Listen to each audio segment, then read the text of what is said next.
First tonight, though, victims of sex offences in Leicestershire are facing the country's longest delays in the whole justice system. New figures obtained by the BBC show that a typical case now takes over a year to be completed at Leicester Crown Court. And there are growing waits at Derby and Nottingham too. One leading barrister told us it is not remotely acceptable. Our social affairs correspondent Jeremy Ball has all the details. Police raids, suspects arrested, but this is just the start of the justice system.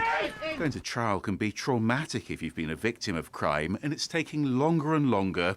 Our Crown Court spent around 12 months dealing with the average sex offence case last year. It's a massive issue at the moment, and of course it's intensifying the level of trauma that these victims and witnesses are experiencing.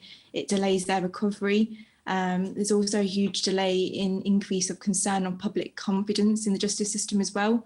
As for serious crimes in particular, we know that there's a bigger chance of victims pulling out the process with the delay happening as well in courts. And last year's longest delays in the country were at Leicester Crown Court. The average sex offence case there took 394 days. At Derby Crown Court, from start to finish, it was 356 days. And sex offence cases at Nottingham Crown Court took 332 days. That's significantly longer than 5 years ago, up 63% in Leicester, 50% in Derby and 73% in Nottingham. It's partly because courts were closed during lockdowns and they're still trying to catch up. But leading barristers say it's been getting worse for years and they're blaming budget cuts. I don't think that's remotely acceptable from anybody's perspective. If you are charged with an offence of that nature, you've got it hanging over you for all that period of time. Very often you'll have been suspended from work. It can't go on like this. It's unsustainable. The government says those court delays were badly affected by the pandemic and it's now tackling that backlog. And it says it's also planning a new law to help victims through the court process. And Jeremy, talking about the court system, it all seems very dry, doesn't it? But we're talking actually about people and people's lives. Yeah, we really are. I mean, you've heard the phrase, haven't you? And justice delayed means justice denied. You know, memories fade.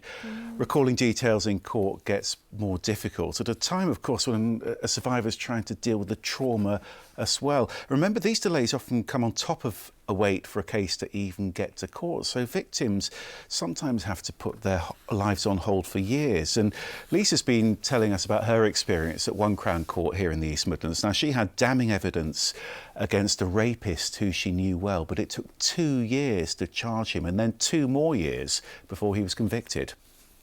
Just the lack of understanding of how people feel in that scenario of building themselves up to be knocked back down again.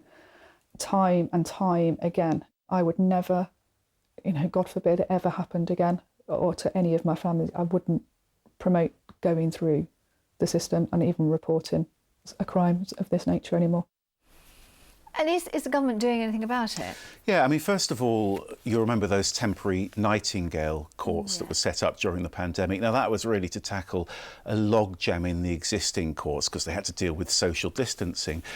There's another issue they're having to deal with now, which is a strike by criminal barristers who say their profession's seeing a huge exodus because there's been this squeeze on legal aid, and they say some of them aren't even earning the minimum wage at the moment.